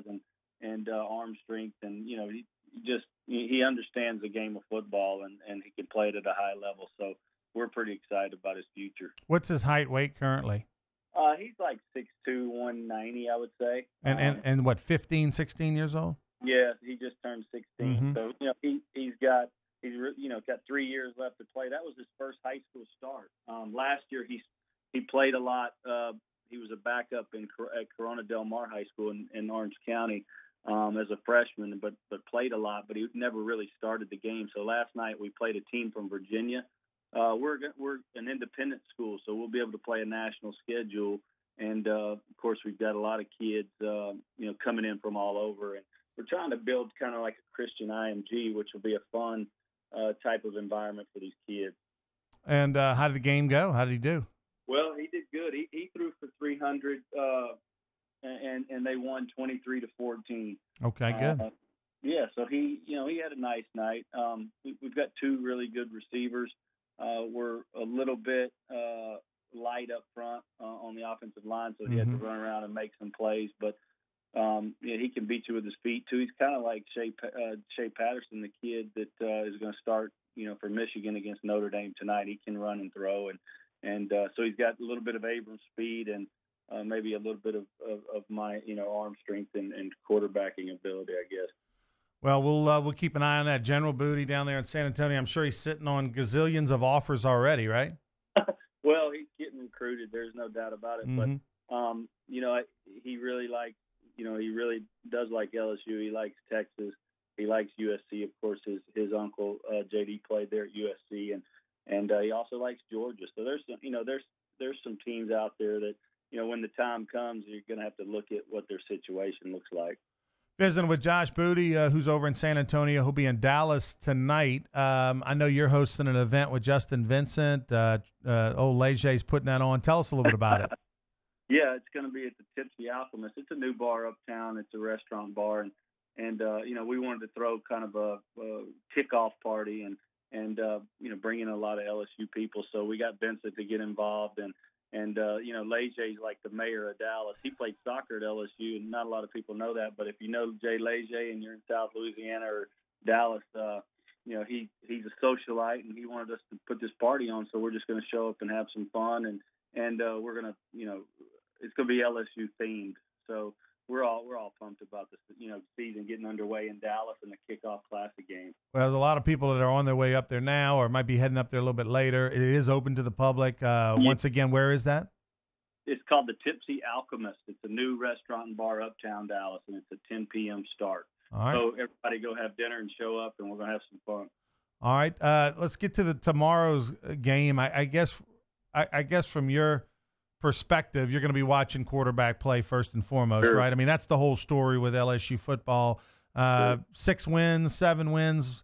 If they don't get, Burrow, and now 8, 9 wins is a possibility because they have them, correct? Yeah, I just think the transfer, he's an upperclassman. He's seen, backing up J.T. Barrett and being in a program like Ohio State, he's seen how you win, how you go about winning.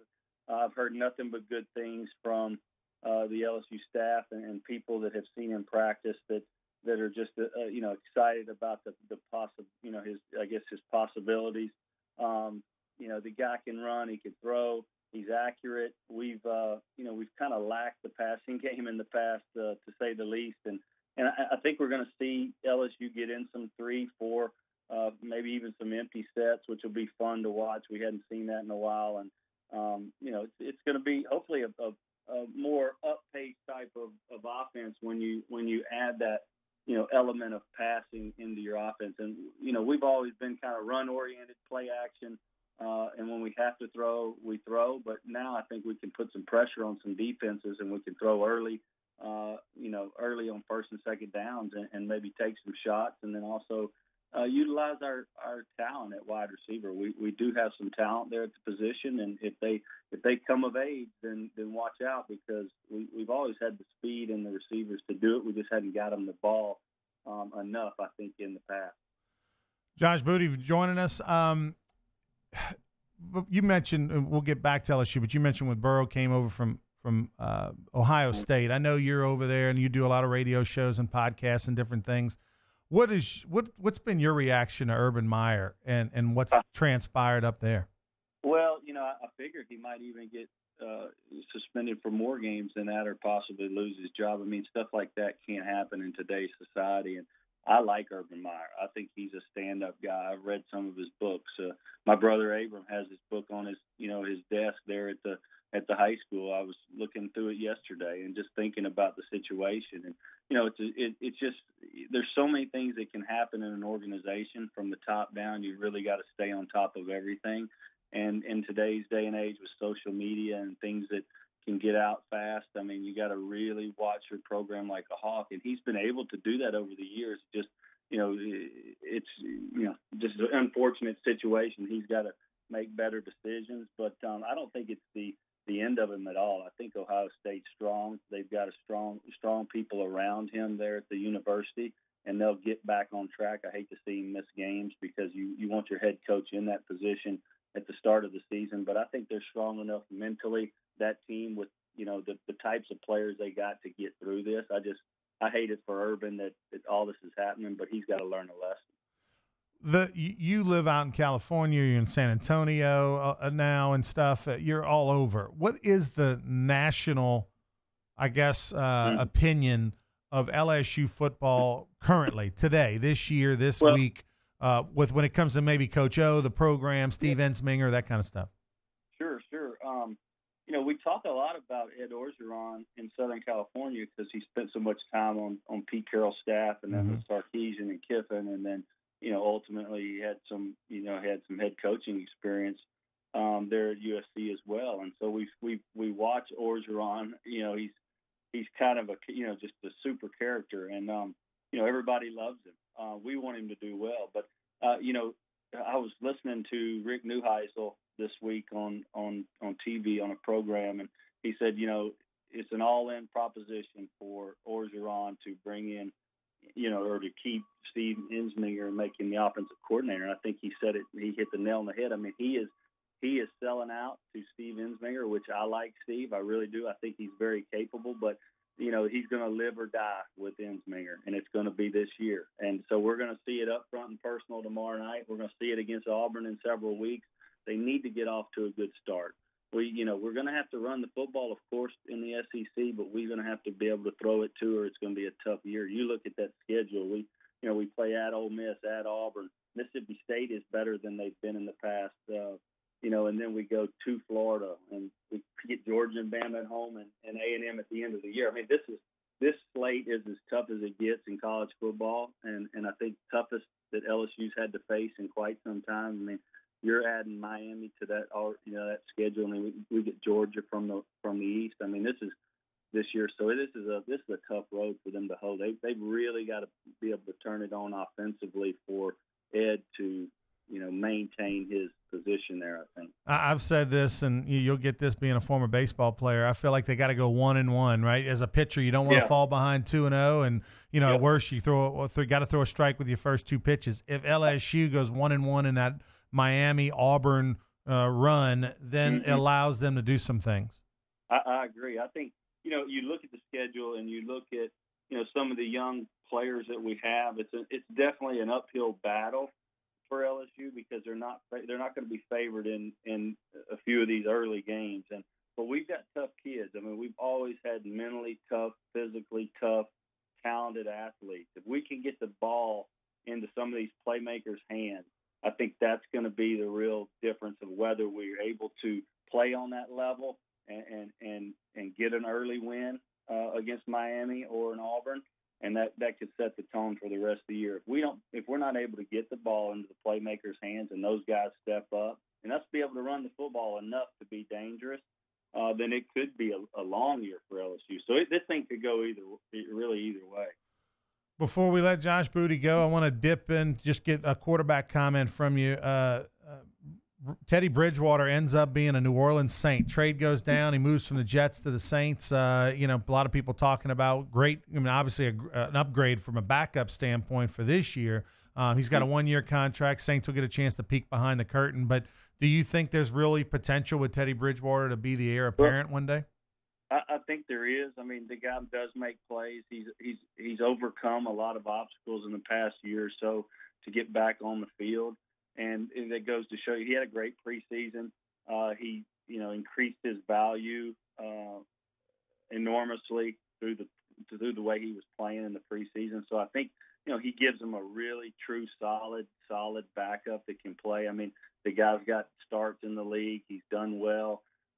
He knows how to play the position. He was coached well at the college level with Petrino. I mean, so the guy, he understands football. He's going to be in the same type of situation with Sean Payton, an offensive guy that's a head coach like he had in college, and I think he can benefit from all those little things. I mean, we've been able to see what Drew Brees has been able to do with Sean Payton, but Sean Payton has been the key to a lot of Drew Brees' success. We know Drew is good and he's accurate and he's a ball player, but Sean Payton deserves a lot of credit too because his offense and how he utilizes all his players on the field and every inch of grass. I mean, that's what ultimately, wins you week in, week out in the NFL is being coached properly. And I think he can really help Bridgewater as well. Drew Brees was 27 years old when he became the quarterback of the New Orleans Saints. Bridgewater is 25 currently, could be the starting quarterback in a couple of years when he's 27.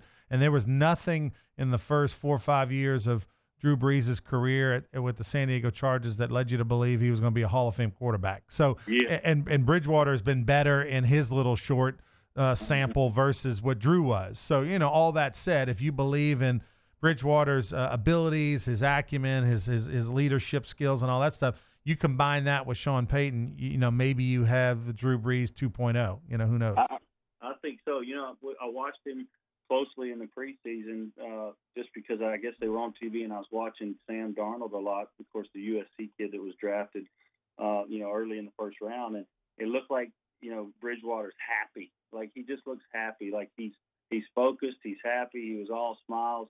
The rush doesn't affect him because he can get out of the pocket and make plays. He just looks like a guy that's in control of what of his destiny. And you've got to be able to do that at quarterback in the NFL. You've got to feel like you're in control of your own destiny, that you're able to do the things that you want to do on the field. And he looks like he's healthy and ready to do that and able to do that. So if anything happens to Drew or in the next few years, I think him and Sean Payton could get along really, really well. If he's smiling, Josh, that means he's healthy and feeling good, which is good. Yeah, and you can see that, just from watching him on TV. He's smiling, he's having fun, he's making plays, and he's moving around well, and that's a really good indication. So I was happy for him. All right, JB, thanks for the time, my friend. I'll see you tomorrow over in Dallas. When I get there for the game, I'll give you a holler, and tell the folks one last time about that party tonight. Yeah, it's the Tipsy Alchemist. It's a bar and restaurant uptown Dallas, 10 p.m. My buddy Mark Bearden's place. He owns 4 or 5 nice restaurants in uptown, but it's going to be a fun environment, and it will be an LSU party. Yeah, you, JV, and others will be there. So have a great time. I'll see you tomorrow. Thanks. Thank you, buddy. Love you, brother. All right, take care. There's Josh Booty. Join us, former All-SEC quarterback back in 2000. We'll take a timeout. When we come back on Sports Shorts, we'll be joined by one of my favorites, Eddie Kinnison, former LSU Tiger great, Louisiana Sports Hall of Fame inductee, and former NFL receiver. Eddie Kinnison, Lake Charles' own, will join us next. At Peak Performance Physical Therapy, we treat the athlete in everyone, from the three-point shooter to the three-piece suit. If your doctor prescribes physical therapy, ask for Peak Performance by name, getting you back in the game of life.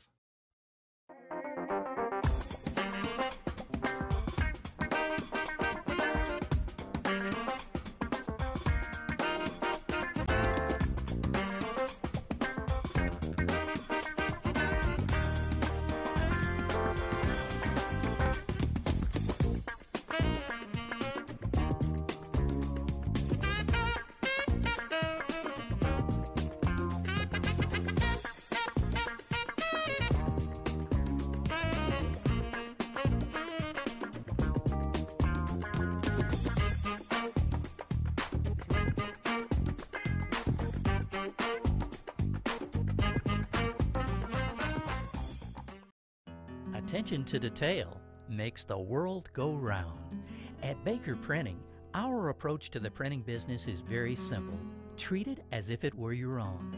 That's not always an easy job, but it comes from the top down in our company. We thrive on the unique jobs. Bottom line, we take care of our customers' projects as if they were our very own. At Baker Printing, attention to detail makes our world go round. Introducing the Mercedes-Benz family of vans, including the full-size Sprinter and the mid-size Metris. If these are your wingtips, if this is your gourmet latte, then these are your vans. Vans for professionals. Strictly professionals. Best commercial van residual value according to ALG, and starting at just $25,995. Mercedes-Benz. Vans. Born to Relief Window. Experience Relief Window. When my wife and I started Relief Windows, what we were trying to do, what our goal was to give a quality job to a homeowner. Everybody's scared of contractors. We wanted to change the mold of what that is. Not showing up on time, not answering the phone, somebody running with your money.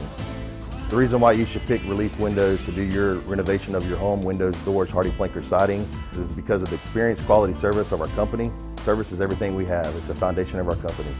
We're going to show up on time. We're going to do the job right. Over 60% of our customers is customer referral. We're a local company here in Baton Rouge, built in Baton Rouge, staying in Baton Rouge. Okay. The job's not done until you're happy and we're happy. It's built the old-fashioned way, with a handshake. Here at Relief Windows is honored to be official window, door, and signing company of LSU Athletics, from one winning team to another.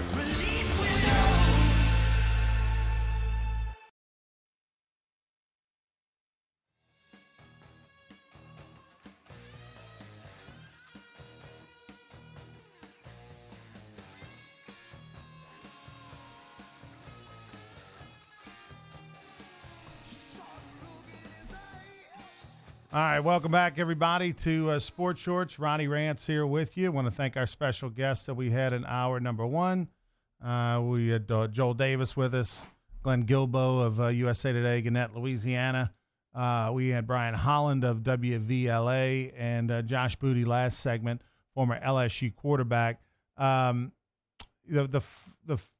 Joel Davis, Brian Holland, Glenn Guilbeau all predicted that LSU this year would lose to Mississippi State, which is a little bit of a surprise. You had, one pick and they beat Georgia, the other pick and they beat, Auburn or something. But they all three had LSU losing to Mississippi State, and that's a surprise, and that gives you an idea of how far things have come for the Mississippi State program, and that, you went from the Bulldogs being one of those teams that you just didn't really fear, and then all of a sudden they go land-based LSU last year up in Stark Vegas. And then this year, now all of a sudden people believe, even without Dan Mullen, that they can come to Baton Rouge and beat the LSU Tigers. So that gives you a lot of idea of the respect that the Mississippi State's football team all of a sudden has in the last couple of years, and the job that Dan Mullen has done. And, oh, by the way, he's now in Florida, where they're going to have a heck of a lot more talent than what he had up in Mississippi State, and access to more talent. So kind of if he can do a good job in Starkville, what is he going to do in Gainesville? It's going to be interesting to see. And the East is going to start to get tougher and tougher over the next couple of years. It won't surpass the West. Jimbo Fisher now, of course, over there making things more difficult in the West. But the East is going to start to get a lot better and a lot tougher throughout with Dan Mullen over there. You're going to see them challenge Georgia and that sort of thing pretty much year in and year out. I do have to believe.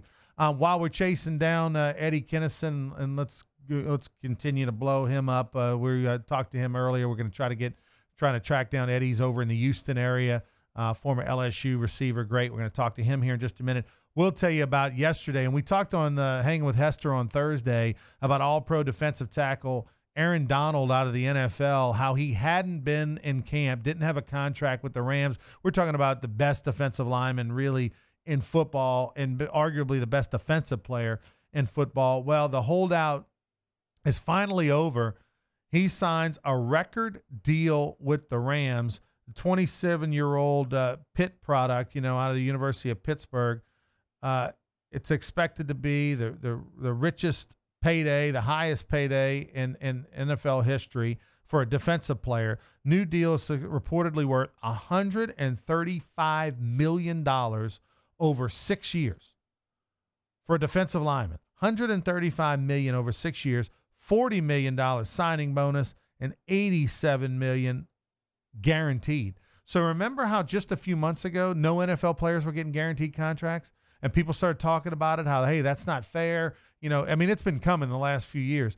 Well, now and more, you're seeing the stars getting more of their contract guaranteed. So if you're in that top 10% of football player in the NFL over the next year or two, you're going to start to see a large chunk of your contract and future deals start to be guaranteed, because that's starting to become the norm, as well it should be. If you can get a guaranteed contract in baseball or basketball or whatever the case may be, football, it's just been an easy out for the owners to not have to pay certain players. So now $87 million is guaranteed. That means you take that $87 million, you divide it by 6. That's really how much of that contract that the Rams are on the hook for, because they can always dump them and do some things around it. But Aaron Donald now signed a 6-year, $135 million contract, and of course, $87 million of it is guaranteed. That is absolutely incredible. But you know what? I don't know that anyone's worth that amount of money, but he is. He is that dominant of a player. The LSU Tigers tomorrow night, there's only a couple of really positions that are up for grabs that it's gonna be a game time decision to see who starts, as Coach O has played the starting lineup close to the vest. it's not really going to make a difference because regardless of who starts, the others are going to play.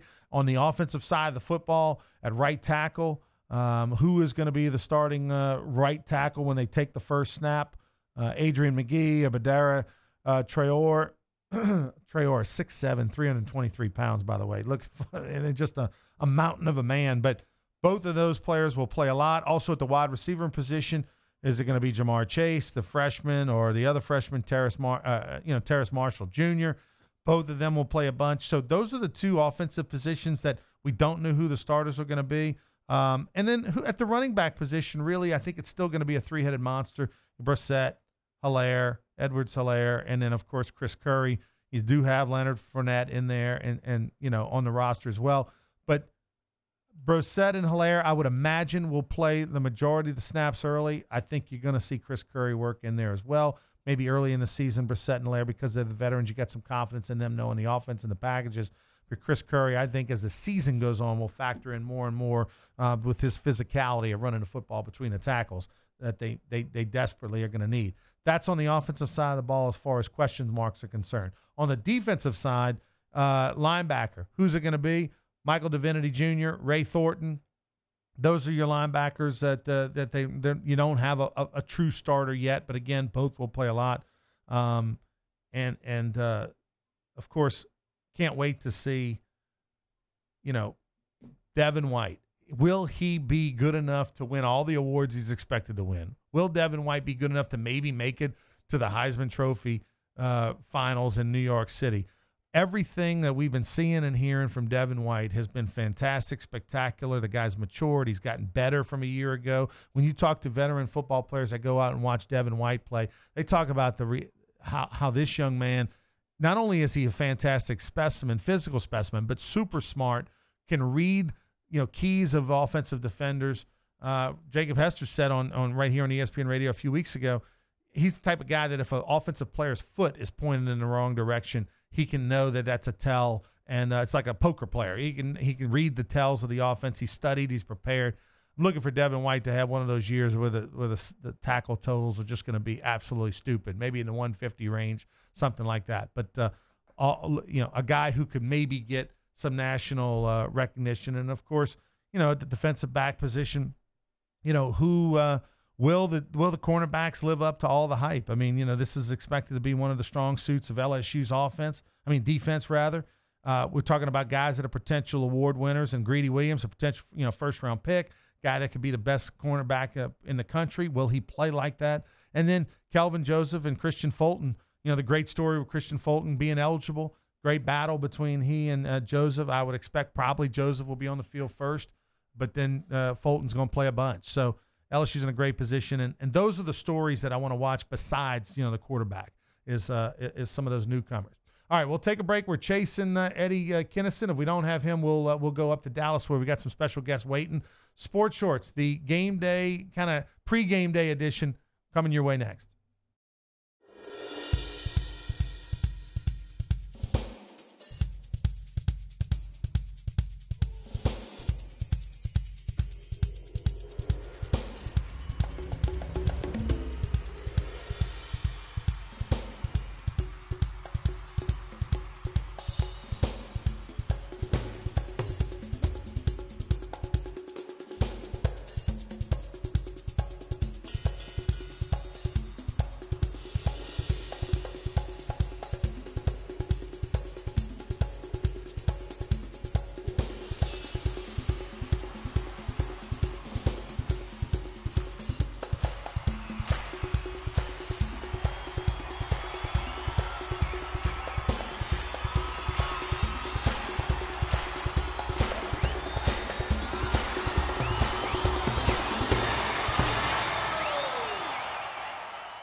At Peak Performance Physical Therapy, we treat the athlete in everyone, from the Grand Slam hitter to grandparents. If your doctor prescribes physical therapy, ask for Peak Performance by name, getting you back in the game of life. Relief Windows. Does the new year mean new windows, hardy plank, or vinyl siding? Then you need to call Relief Windows for award-winning customer service and years of experience. Looking for quality replacement windows with lifetime warranties? Trust Relief Windows. Call us or come walk through our showroom and get a free consultation with one of our many window experts. Relief Windows is a proud partner of LSU Athletics. Come see us today or call 288-8138. 288-8138.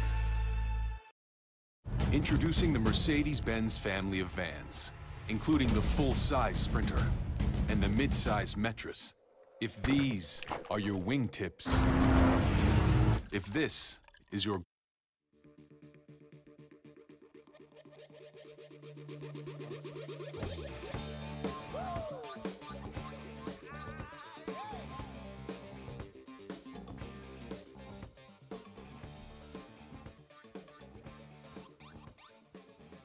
All right, welcome back, everybody. Sports Shorts. We are talking football today. LSU football, New Orleans Saints football. We a lot of Saints in that first half hour with Joel Davis, but we'll talk plenty more Saints next Saturday as the game day will be when they host the Tampa Bay Bucks at noon in the Dome 8 days from now.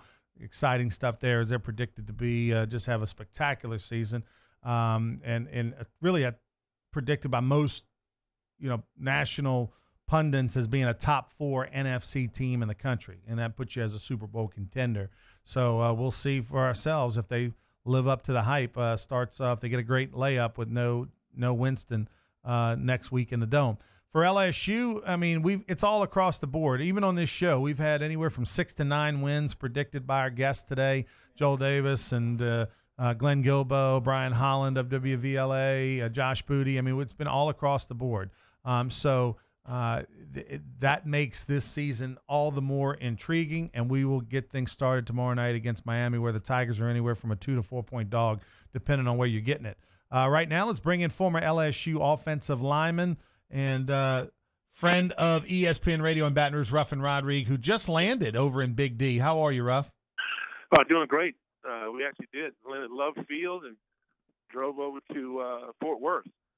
So right now. So you flew up on that LSU alumni plane. I'm sure there was a lot of juice and a lot of energy, a lot of excitement coming up there. Yeah, a lot of mimosas. Saw being passed around. Nothing wrong with that. pretty impressed. And I forgot, not drinking for 3 years, man. I'm going, man, I forgot how much they drank on these trips. It's awesome. I tell you what, that'll make me fly LSU alumni in the future. Yeah. Look, I was saying earlier before you got on, tomorrow's in this season for LSU football is kind of exciting because it's just such a mixed bag of predictions, right? I mean, even on this show today, we've had prognosticators predict anywhere from 6 to 9 wins on the season. So there's just not a consensus of exactly what this LSU football team is going to look like in 2018. But what do you gather? And you've been out to practice a couple times. What do you think about this year's team?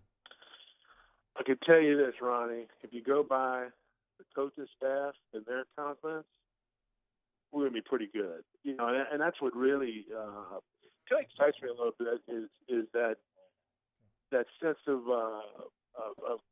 confidence they have with Coach Orgeron and the staff. And I think there's a couple of things. Number one, Dave Aranda and his defense really feel they're that special. They don't think anybody can run the football on them, or they can play man coverage and really get after the quarterback. The other thing is, I think, special teams, I think it'll be much better. Greg McMahon is a veteran coach who will bring a lot of energy to that. So, you got to get special. That's how Coach Saban has won all these years. It's field position. If you look at all his wins and all his success, they always dominate field position. And that's where I think Coach Orgeron and them are going this year with their defense and special teams. You're going to have to with a new quarterback. And they know they have special receivers after the catch. The thing is catching the football. If they can catch the football, they look out because they can take it the distance. Get 2 or 3 of those guys who take it the distance any time. That's how special they are after the catch. So it's a bunch of ifs this year. That's why I think that they're all over the place. But it starts tomorrow, and if they get a win, people will start believing.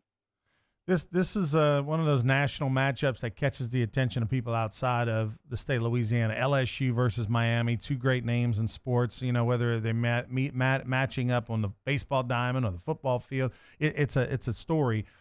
You had a chance to participate, didn't go your way, but you had a chance to participate in one of these historic matchups when the Miami Hurricanes were rolling. What do you remember about that night?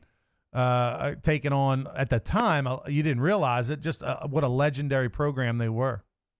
Yeah, we knew when they came in how good they were. You know, we thought we were prepared, and I think we were. And then, you know, a true hurricane came in. It was probably the most rain. It was sideways rain. I don't know how they kept the game going. And nowadays they would have stopped it probably. Yeah, there's no way. There's no way we continue today. And I mean, literally, there had to be a lightning within the 3 mile or whatever distance, because I've never seen the weather like that during a hurricane. It was so bad, and we played in it anyway. And they had a running back named Cleveland Gary.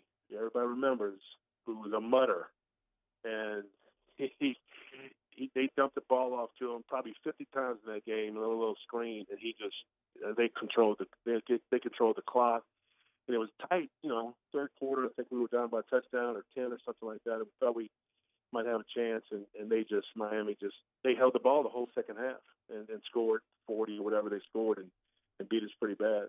Cleveland Gary, a poor man's Ironhead Hayward. You know, kind of that same type, just low gravity, big back. You know, and he could go. Ruff, how often does somebody mention, because I love the whole Faces in the Crowd, Sports Illustrated comment that you made back in the day about we dominated LSU everywhere except on the scoreboard. It's one of my favorite things. I tell people about it a lot of times. That's got to be something that gets brought up to you a lot. Not as much as it used to. Hopefully it's because of my success in the restaurant business. Right. But because they want to actually eat. But no, it was something that was done. J.R. Ball had asked a question. You remember what J.R.? Yeah, sure. And, still around. Business J.R. report. had asked a question because Ralph Norwood and I were talking to Bill Hawkins and Jimmy Jones, the defensive tackle I played against, and Hawkins was on Ralph, and Ralph and I played a really good game. My guy had no tackles, no assists, and his guy had no tackles, no assists. So Ralph and I actually did very well. On the other side, they had probably the best player in the country, in Russell Maryland, as a freshman. Yeah. And Russell was all over the place. We couldn't stop him. And so after the game, Ralph and I were just talking to Hawkins and Jones. They were basically telling us, man, you guys, we haven't been dominated by a pair like this yet. And that's basically what J.R. Ball was asking me, but I said it in wrong terms. I said we dominated them. You know, I thought we dominated them or something like that, and that's how it got put in the paper. But if you look at it on film, Ralph and I actually graded out in the 90s for that game. But you know, we couldn't move the ball. I mean, we did a little bit, and then Tommy had too much pressure from Russell Maryland. Give me a score prediction for tomorrow. What do you think? I like, some reason, like I said, this coaching staff was confident. I like the defense. I like McMahon. I like this kicker who supposedly hit 65 in a row from 40 or less in practice. I like LSU by a touchdown. Some people like him a little more. Gordy actually even likes him, I think, by a touchdown or more. So, do you think LSU scores more than 20 points? No, I think it's a low score. Okay. I think it's like a 17-10 kind of game. Okay. I think defense dominates, maybe a special team sort of Greedy Williams, maybe pick six or something like that. Okay. But I don't see it getting real high. And then one last prediction for you: total number of wins for LSU this year. Well, if your quarterback stay healthy and Devin White stays healthy, who I think is the best player in college football, I think we can win 8. Okay. Yeah, you and I are on the same page. Glenn Gilbo had 8. And I think we all had them kind of winning this one. All right, let me let you get back to the fun. Ruffin, thanks so much for joining us. Go Tigers. We'll see you tomorrow. Sounds good, Ryan. All right, there's Ruffin Rodrigue, former LSU offensive lineman, just touched down over in Dallas. We'll take a break. We'll come back, and we'll have Eddie Kinnison for about 2 minutes when we return next on Sports Shorts. At Peak Performance Physical Therapy, we treat the athlete in everyone, from the three-point shooter to the three-piece suit. If your doctor prescribes physical therapy, ask for Peak Performance by name, getting you back in the game of life. If you're an avid sports fan, then you need to check out the Louisiana Sports Hall of Fame, located in historic downtown Natchitoches, next to the Chateau Saint Denis Hotel and the Natchitoches Convention Center. The Louisiana Sports Hall of Fame is where the rich history of Louisiana sports is told through the pictures, artifacts, and by the legends themselves in video archives. Come to the Louisiana Sports Hall of Fame and Northwest Louisiana History Museum and visit a world-renowned architectural marvel. For more information and to purchase tickets to the annual Louisiana Sports Hall of Fame events, visit lasportshall.com/purchase.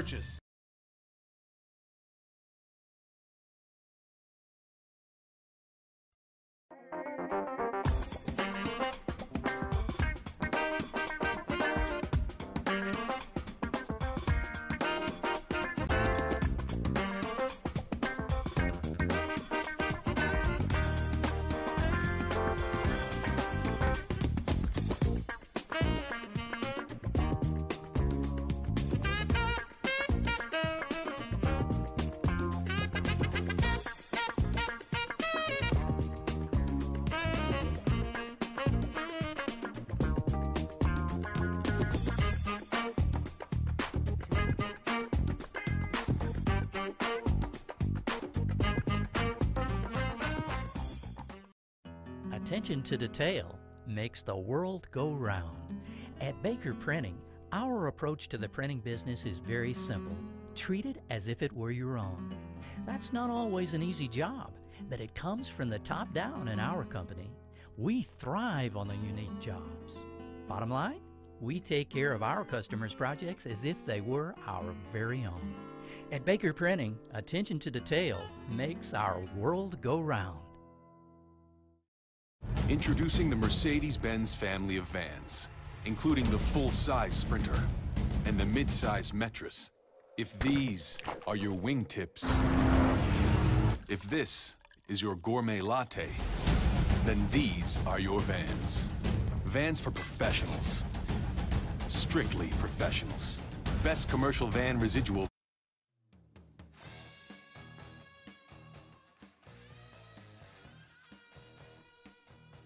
Welcome back, everyone, to Sports Shorts final segment presented by LeBear's Casino in Baton Rouge. Joining us is former Tiger receiver great, Louisiana Sports Hall of Famer, and NFL wide receiver Eddie Kinnison over in Texas. How you doing, Eddie? I'm fantastic, Ronnie. How you doing, brother? I appreciate you giving us a few minutes here. We'll get you in briefly today. I'd love to have you back when we have a little more time, a little bit later on. But tomorrow, LSU, Miami.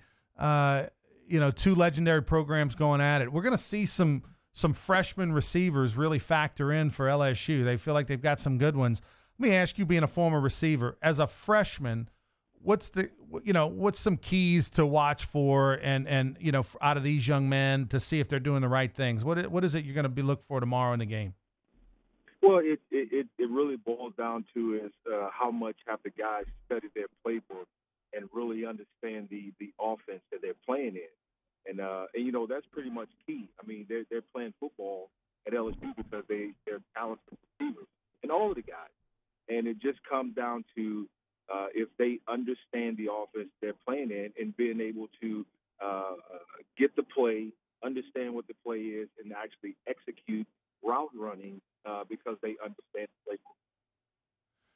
Joe Burrow transferred from Ohio State to LSU in late May. So we're talking about June, July, August, just over a hair over 3 months. Is that enough time for there to be, to be on the same page between he as receiver and the playbook? Well, 3 months is a very short time. So my immediate answer is no, it's not enough time, and that's part of the process. When you get into something new, you don't fully understand it, especially in 3 months. But they do have some chemistry because they have been practicing and they have been together for 3 months. So some chemistry is there. It just won't be to the point where people will fully understand or get how much time they actually need for them to be effective to win multiple games. And now I'm not saying that they won't win multiple games, but 3 months is a very short time for them to be perfect in that synchronization between quarterback and receiver. Talking to Eddie Kinnison, former LSU NFL receiver, great. Jerry Sullivan is the wide receivers coach at LSU. I mean, this is a guy that's been around a long time. He's in his 70s. He was a wide receivers coach at LSU in the 80s. Did your paths cross at any point throughout your college or pro career?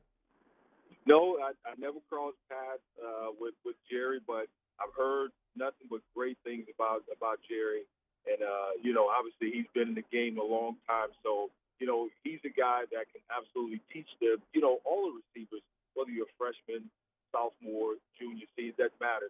He can teach. He has a lot to offer to that receiving corps. He's going to be pretty good at it, brother. Eddie, what you got a prediction for tomorrow? How closely do you follow this program? I mean, is it something you read about, or do you watch every game? I don't watch every game just because of what my job is now, but I love to watch every game. And I don't follow the program probably like a lot of people do, just because I have kids, I have things to do in life. But I can tell you this: I will be at the game tomorrow. We're flying in and we're going to the game, and my prediction is, I haven't seen Miami. I don't know anything about their program, but I do know that our Tigers, we travel well, and it's going to be like a home game for us. So because I may be I got to wrap up, Eddie. I'm running up against the clock. I'm gonna have you back another time, and I'm gonna see you tomorrow. I'll call you tomorrow. Eddie Kinnison, right there, our special guest, Sports Shorts next week. Have a good one, everyone.